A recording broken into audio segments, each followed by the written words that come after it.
Aujourd'hui, tout a changé. Quentin est mort. Félicitations. Vous qui, à LFI, vous réclamez des révolutionnaires de 93, vous venez de rejoindre la catégorie des Joseph Fouché, envoyés par la Convention pour détruire Lyon la fédéraliste en 1793.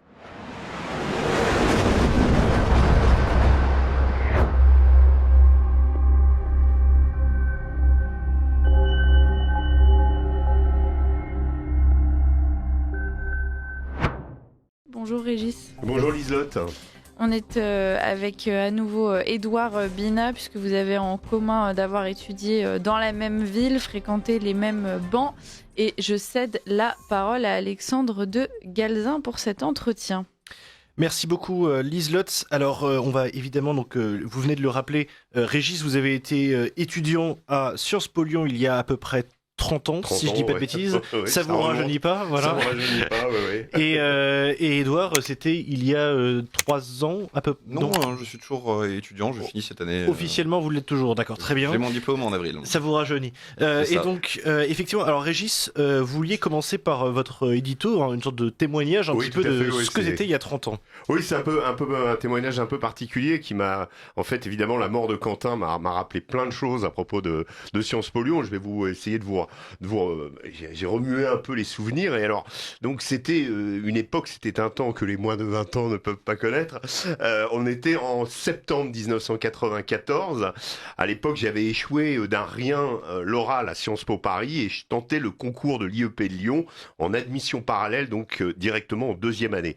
Une fois admis, je m'installais donc à la rentrée dans la capitale des Gaules, dans laquelle j'allais passer 2 ans. Alors je débarquais à Lyon avec mes convictions. Rapidement, à Sciences Po, je fus classé parmi les élèves dits de droite. Cela ne m'empêcha nullement d'être apprécié par mes professeurs de gauche, en premier lieu par Jean-Jacques Kéran, maire de Bron à l'époque, une des édiles socialistes du coin qui sera ensuite ministre et président de région. L'établissement était alors dirigé par un certain Georges Mutin, docteur en géographie, grand spécialiste du tiers-monde. Il y a la note. Hein. Le BDE, le bureau des élèves, était solidement tenu par la gauche. Son responsable, Bertrand Gaume, deviendra préfet des Hauts-de-France après une carrière au Parti socialiste. Il m'arrivait d'avoir avec ses équipes des échanges de qualité. Nous avions même créé un journal qui s'appelait Présence critique, qui attirait des plumes de droite comme de gauche. C'était ce qu'on souhaitait. En cours, presque tous les profs étaient de gauche, mais certains étaient intelligents. Ainsi, notre prof d'histoire, Bruno Benoît, avait saisi les diverses sensibilités politiques de ses élèves. Alors, c'était un républicain farouche, qui mangeait sa tête de veau le jour de la mort du roi, selon une tradition locale, et avait écrit un livre sur la sorcellerie sur la colline Saint-Jean à Lyon. Alors, chez lui, pourtant, la curiosité intellectuelle avait toujours le dessus sur le sectarisme dont il se tenait éloigné. Il eut l'idée de nous faire rejouer le procès de Philippe Pétain lors d'un cours sur la libération de la France. Il m'avait désigné pour jouer le rôle du procureur général, André Mornay, et un ami sympathisant communiste tenait celui de Jacques Izorni, l'avocat de Pétain. Le but étant de se mettre dans la peau de quelqu'un opposé à nous politiquement.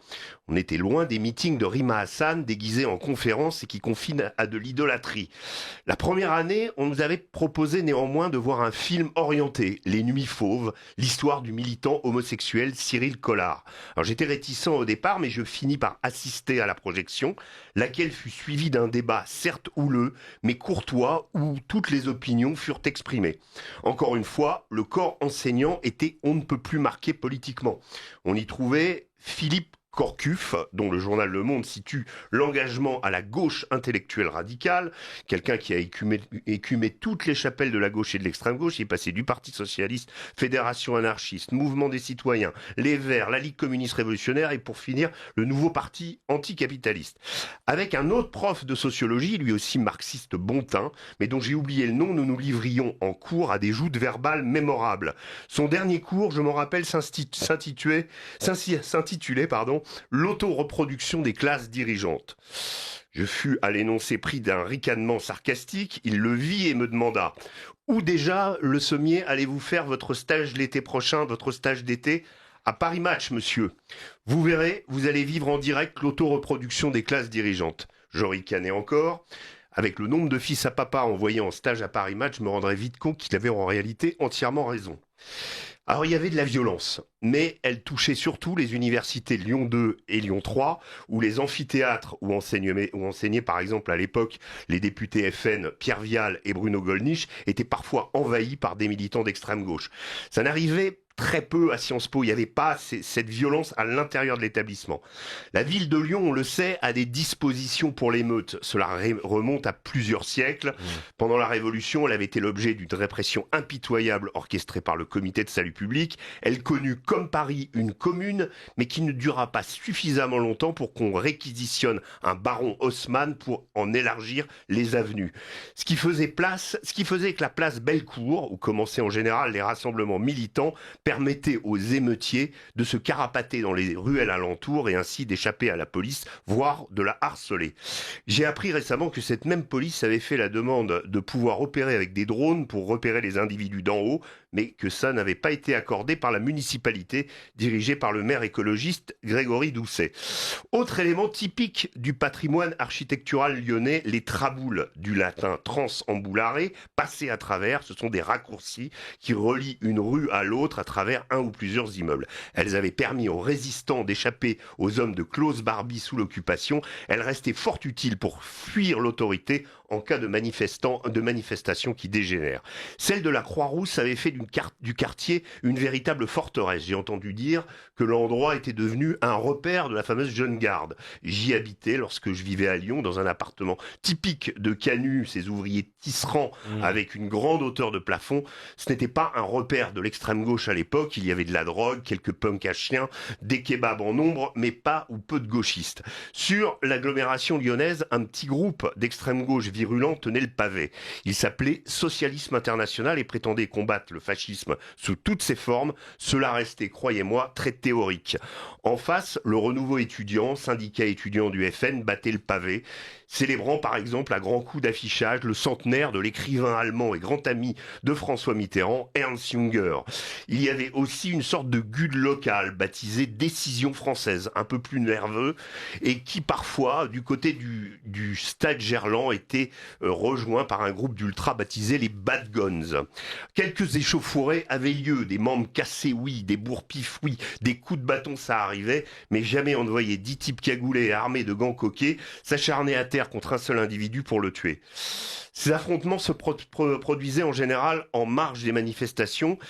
Ils n'étaient pas l'objet d'une traque délibérée, méthode propre au manuel de Raphaël Arnaud, où repérés sur les réseaux sociaux, les FAF deviennent des semaines durant l'objet d'une véritable chasse à l'homme. Depuis la mort de Quentin, j'ai visionné quelques vidéos de la Jeune Garde créée en 2018 pour soi-disant reprendre Lyon, la capitale des fachos. On y voit la plupart du temps des gamins terrifiés, recroquevillés, se prendre des coups par des molosses en capuche dans des coins sombres à l'abri des regards. Alors les fachos ont sans doute causé pas mal de nuisances dans la ville, mais il me semble en réalité que ce soit l'arrivée de cette fameuse Jeune Garde qui, voulant éradiquer tout ce qui est facho à ses yeux, avait contribué le plus à enflammer le milieu radical lyonnais. Leur conception assez large de l'extrême droite les a amenés d'ailleurs à violenter des militants catholiques, centristes et même des macronistes. Oui, je le crains avec vos airs de bon samaritain dans les médias, monsieur Arnaud, c'est bien vous qui avez ramené la terreur dans la capitale des Gaules, même si vous prétendez avoir créé votre milice pour défendre les victimes de l'extrême droite. Et vous avez bénéficié, il faut le reconnaître, d'une certaine tolérance quant à vos méfaits. Pendant trop longtemps, des condamnations dont écopaient vos sbires et vous-même n'avaient qu'un très lointain rapport avec celles infligées à vos adversaires, ce qui, par défaut de combattants désireux de finir derrière les barreaux, a fini par vous laisser la rue libre. Aujourd'hui, tout a changé. Quentin est mort. Félicitations. Vous qui, à LFI, vous réclamez des révolutionnaires de 93, vous venez de rejoindre la catégorie des Joseph Fouché, envoyés par la Convention pour détruire Lyon, la fédéraliste, en 1793. Oh, vous n'en êtes pas là. Fouché a tué à la chaîne plus de 1600 Lyonnais, les exécutant la plupart par la guillotine, place des terreaux. Mais depuis hier, vous êtes dans le camp des assassins. Merci beaucoup Régis Le Sommier pour ces premiers mots déjà assez percutants, il faut le dire. Édouard Bina, je me tourne vers vous. Est-ce que Lyon est encore la capitale des fachos, comme le décrit Raphaël Arnaud par les mots de Régis, que relève Régis Le Sommier? Est-ce que aujourd'hui il y a toujours, on va dire, cette forte présence nationaliste à Lyon, et est-ce que est-ce que justement l'arrivée de la jeune garde, c'est ce qui a tout rendu plus violent? Il y a toujours eu une présence de droite à Lyon, il y a toujours eu une présence de gauche à Lyon. Et justement, j'ai tendance à penser que si Lyon cristallise autant l'attention médiatique, c'est avant tout parce que, pour une fois, il y a une opposition. C'est-à-dire, dans la plupart des villes, on a l'habitude d'avoir uniquement la gauche qui bat le pavé, d'avoir la gauche qui a la main mise surtout sur les universités et sur la mairie, sur l'ensemble de la classe politique, métapolitique. Et Lyon est bien une des seules villes où il y a en fait effectivement une opposition de droite. Mais Lyon est-elle une ville de droite lorsqu'on voit que le maire est écolo, qu'il y a des quartiers qui sont connus pour être particulièrement à gauche, et qu'en fait, que ce soit Lyon 2, il suffit de regarder Lyon 2, c'est pas forcément l'université la plus à droite. Il y a de la droite à Lyon, oui. C'est justement ce que ces gens essaient de criminaliser. C'est que la Jeune Garde s'est créée parce qu'il y avait encore un îlot de résistance, il y avait encore une partie de la société qui refusait le conformisme de gauche. Régis Le Sommier, quand vous parlez aussi de l'évolution de Sciences Po, l'université aux abords de laquelle a été tué Quentin, est-ce qu'il y avait des affrontements à l'intérieur de Sciences Po, en marge de Sciences Po, comme ça, qui pouvaient se déclencher en un instant? Enfin, en l'occurrence, là, il n'y avait pas vraiment de manifestation non plus. Il y avait une action qui était organisée avec des pancartes par le collectif Némésis. Mais en l'occurrence, on ne parle pas d'une grande manifestation sociale, on ne parle pas de tout ça. Est-ce que c'est déjà des choses qui existaient dans votre temps? Disons que, comme je dis, il y avait des bagarres. Elles n'étaient pas systématiquement... disons qu'à Sciences Po en tant que telle... comme je l'ai souligné dans cet édito, c'était plutôt place au dialogue. On était plutôt avec des gens. Il y avait de l'hostilité et effectivement, dès qu'on se déclarait, enfin, tout ce qui était à droite de l'Uni, voilà, était forcément déclassé. Mais ça n'empêchait pas qu'on pouvait, avoir une réflexion, on pouvait parler. C'était pas strictement. Je vous dis, la violence c'était plutôt à l'extérieur. C'était plutôt en marge des manifestations, il n'y avait pas ce phénomène de traque. Oui, il y avait le football aussi, vous en avez parlé, oui, avec les Bad Guns, mais effectivement, il y a toujours eu du hooliganisme dans les deux camps à Lyon. Pour le coup. Et à Lyon, c'est manifeste. Il y a eu d'ailleurs depuis récemment d'autres groupes antiracistes de supporters, et il y a toujours des tensions au stade, un peu comme au Parc des Princes, pareil.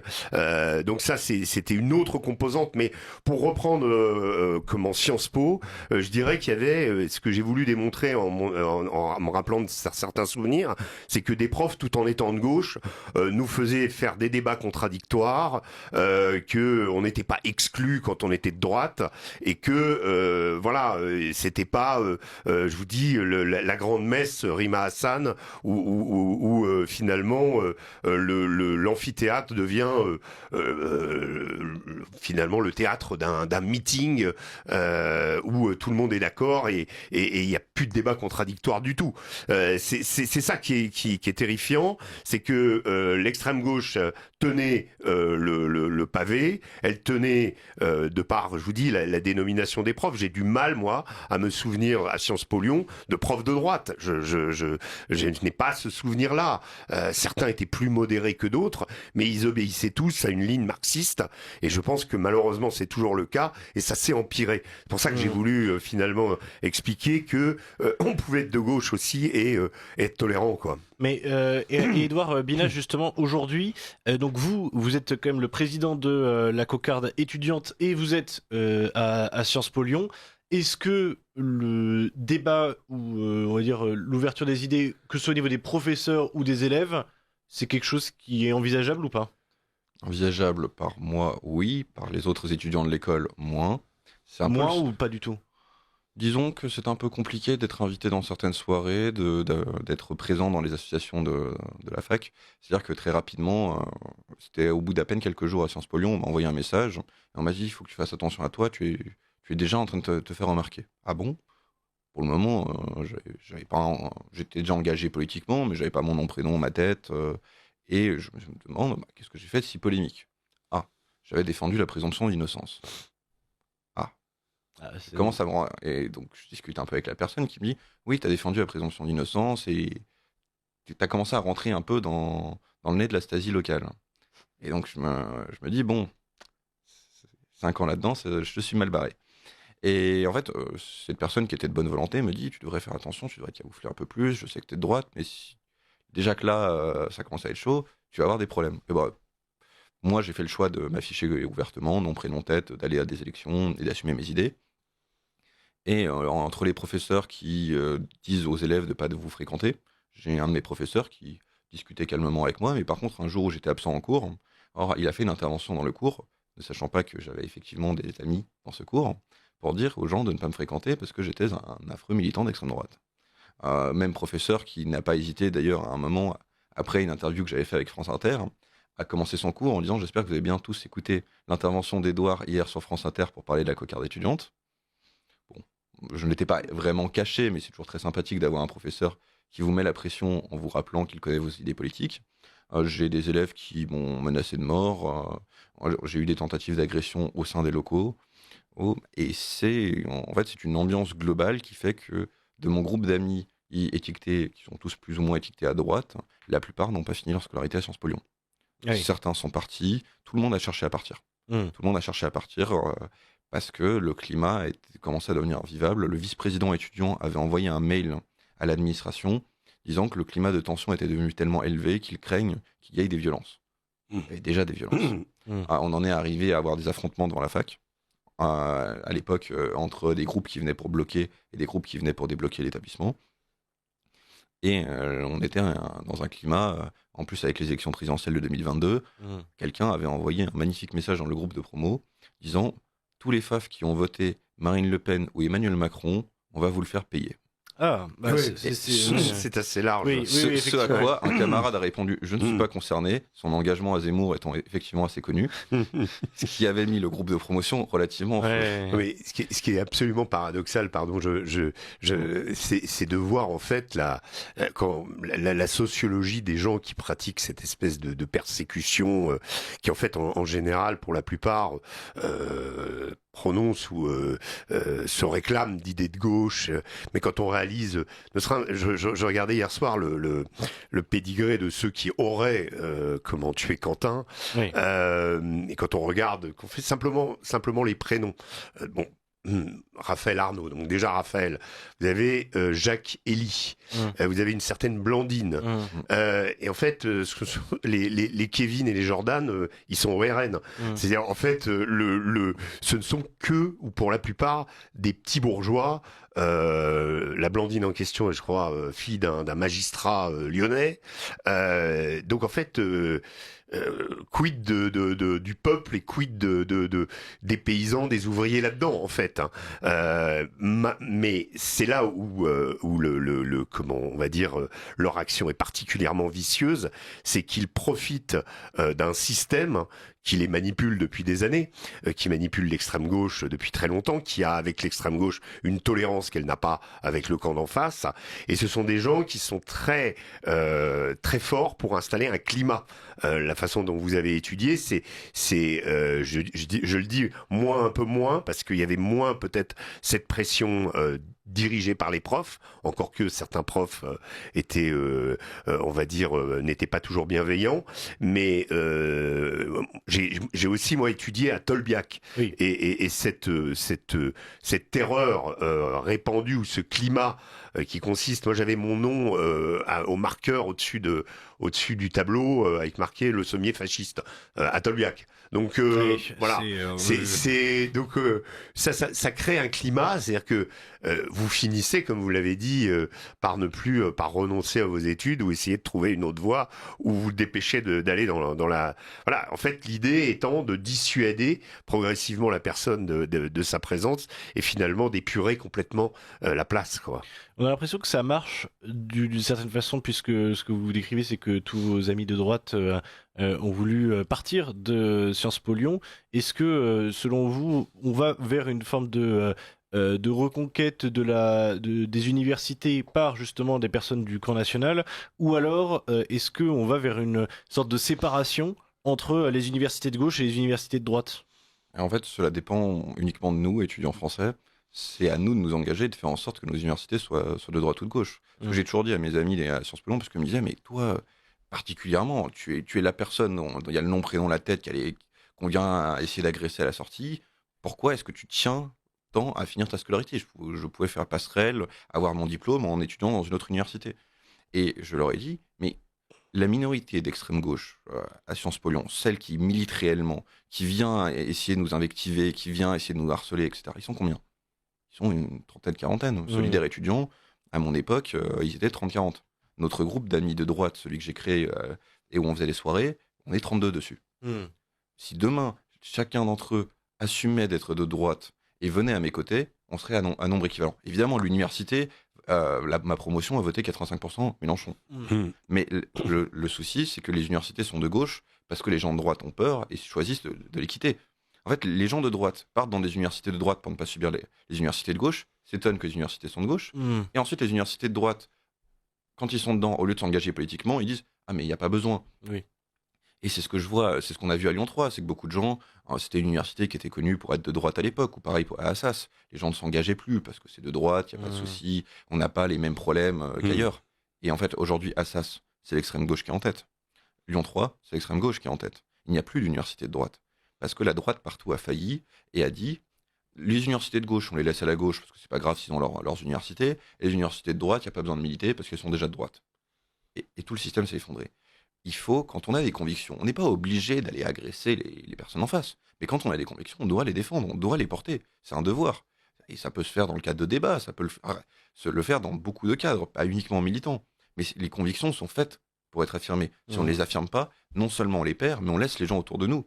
Mais je crois qu'il y a aussi dans la psychologie de la gauche et de l'extrême gauche une forme de cooptation qui, d'étudiant, transforme quelqu'un en militant à vie. C'est-à-dire, je citais un exemple tout à l'heure, celui qui s'occupait du BDE, qui était au PS, qui aujourd'hui est préfet des Hauts-de-France. C'est-à-dire qu'il y a une carrière toute tracée.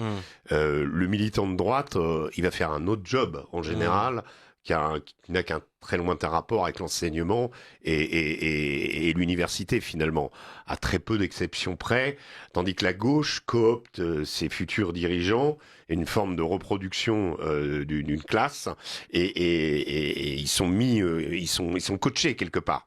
Et ça, l'écosystème est présent, c'est-à-dire il est tenu par les profs, c'est important. Dans cette tribune, moi j'ai tenu à rappeler qui étaient les profs, pour montrer que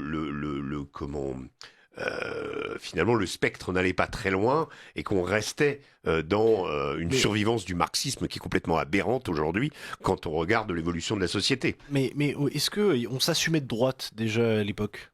C'était moi oui. Maintenant, j'avais quelques camarades aussi qui s'assumaient de droite. Mais il y avait quand même, c'était quand même l'époque du cordon sanitaire vis-à-vis du RN. Enfin, c'était le FN à l'époque. Et bon, oui, c'était la référence constante, c'était Jean-Marie Le Pen. On était dans les années aussi SOS racisme. Donc il y avait déjà cette, on va dire, cette gang existait déjà à l'époque, piloté par Monsieur Julien Drey, qui aujourd'hui vient donner des leçons, expliquer qu'il a changé de camp, ou en tout cas qu'il a beaucoup évolué. Et lui-même à l'époque utilisait les nervis d'extrême gauche pour menacer tout ce qui se passait, tout ce qui n'était pas finalement politiquement correct, on dira. Et alors, dernière question, il nous reste 5 minutes, alors peut-être que vous deux, vous pourrez y répondre, mais selon vous, comment est-ce qu'on a pu arriver à une telle escalade? Comment est-ce qu'on a pu arriver à un tel niveau de polarisation, d'absence de dialogue? Encore une fois, on voit une évolution entre votre situation, Édouard Bina, et celle de Régis Le Sommier, malgré tout. Comment on peut arriver, même sur les méthodes de combat, entre guillemets, de rue dont vous parliez, qui sont passées, on va dire, de bagarres, de groupe à groupe, en marge de manifestation, à un lynchage à 15 contre 3. Comment est-ce qu'on est parvenu à cette évolution, selon vous, peut-être Édouard Bina pour commencer? Eh bien, pour moi, c'est avant tout une faillite de la droite. C'est que on a une droite qui est complètement lâche, qui à chaque fois que des gens plus à droite qu'eux ou considérés comme plus à droite qu'eux ont un souci, ils vont se dire ah c'est pas moi j'ai rien à voir. Et je me souviens à un moment d'un pauvre responsable de l'Unitour qui se faisait alpaguer par l'extrême gauche dans son université et qui se fait coincer contre un mur et qui se fait menacer, etc. Ah, et quand la vidéo sort sur Twitter, qu'est-ce qu'il fait? Il réagit, il dit mais je comprends pas pourquoi vous en prenez à moi, l'extrême droite violente dans les universités, c'est la cocarde. Et je lui ai répondu, mais en fait, si les gens veulent t'agresser, leur donner des gages, ça ne va rien changer. Et en fait, ils ont un fonctionnement de prédateur. S'il voit, c'est le requin, s'il se voit du sang, il vient, il attaque, s'il sent la faiblesse. Et en fait, arriver et dire, ah, je ne suis pas, je suis pas facho, hein. S'il vous plaît, prenez-vous-en à lui. Ils voient que tu es une victime, ils vont continuer, ils vont s'acharner. Alors que justement, c'est ce fonctionnement de bloc, de soutenir ses camarades, de se soutenir entre nous. Et c'est ce que nous avons fait à Sciences Po Lyon. C'est du membre de LR à celui qui milite à la cocarde étudiante, nous avons fait un groupe où nous avons réuni l'ensemble des étudiants de droite. Et lorsqu'il y avait un problème, nous nous soutenions entre nous. Même des étudiants pas très politisés. Parce qu'ils avaient compris que face à la meute de gauchistes, si nous étions juste 2 ou 3, nous n'aurions pas passé les 5 ans. Régis Sommier, pour vous, c'est la conséquence de la lâcheté de la droite? Je suis assez d'accord, je souscris un petit peu à ça parce que c'est vrai que la droite a une capacité, on dit souvent, on la traite souvent de droite la plus bête du monde, à se désunir au moment où il faudrait qu'elle soit unie, alors que la gauche a une faculté à gommer ses différences et à avancer ensemble. Ça, c'est une des qualités des gens de gauche, faut le reconnaître. Ils ont une certaine efficacité. Maintenant, sur la question de l'ultra-violence, on peut reconnaître quand même que des Raphaël Arnaud, il en a existé dans l'histoire de l'extrême gauche. Dans les années 70, 80, vous aviez Michel Recanati, qui était le chef du service d'ordre de la Ligue communiste révolutionnaire, notamment au moment de l'attaque du meeting d'ordre nouveau à la Mutualité. Le service d'ordre de la Ligue, à l'époque, était quasiment militarisé. Il faisait des stages, c'était des stages parachutistes, quoi, quasiment. Donc, cette extrême gauche ultra-violente, elle existe depuis longtemps, elle se régénère, elle change de forme. Maintenant, l'extrême droite sait aussi être violente, mais je dirais que voilà, il y a et là je souscris à ce qui a été, il y a me semble-t-il, une plus grande efficacité et des pare-feu, on va dire, à l'extrême gauche, c'est-à-dire que ayant envahi, et continuant à maîtriser la sphère universitaire et médiatique d'une certaine façon, puisque 80%, comme vous le disiez, dans une école où on fait de la communication, 80% des gens votent pour Jean-Luc Mélenchon. C'est quand même incroyable. Il y a un système qui fait que tout excès, et on va voir comment va se dérouler le traitement médiatique de Quentin, de la mort de Quentin, parce que là on sent bien que vous avez des gens qui certains groupes de droite agitent des pancartes et le lendemain ils sont en garde à vue, et là vous avez toujours pas de garde à vue. Moi je m'attendais ce matin à ce que ça tombe, toujours pas. Voilà. Donc ça c'est quand même assez incroyable. On sait que les magistrats lyonnais sont particulièrement cléments avec la jeune garde en particulier. Il suffit de regarder, deux de ces militants ont été réhabilités parce que ils ambitionnaient des carrières dans la fonction publique. C'est quand même absolument incroyable. Et ça, vous n'avez pas tout cet appareil, tout cet écosystème à droite qui permet à des militants finalement de s'affirmer. Donc le militant, qu'est-ce qu'il devient? Vous avez évoqué ce type de l'Uni à Tours. Il est tout seul dans son coin. Au bout d'un moment, il arrête parce qu'il n'a pas envie de finir en prison déjà, et parce que les peines aussi sont beaucoup plus lourdes quand il s'agit de quelqu'un de droite et de quelqu'un de gauche, c'est tout. Donc il y a un écosystème à réinvestir. Eh ben écoutez, c'est ce qu'on essaie de faire à Radio Courtoisie, de réhabiliter justement tout cela et de assurer cet écosystème aussi pour ne pas que la gauche impose, comme d'habitude, comme elle le fait toujours, son récit malhonnête sur les événements. Donc merci beaucoup d'avoir été là tous les deux, Régis Le Sommier et Édouard Binat, voilà, pour commenter un petit peu l'évolution de Sciences Po, de l'atmosphère de Lyon, et puis toutes ces évolutions. On espère que tout cela changera très vite. Merci beaucoup.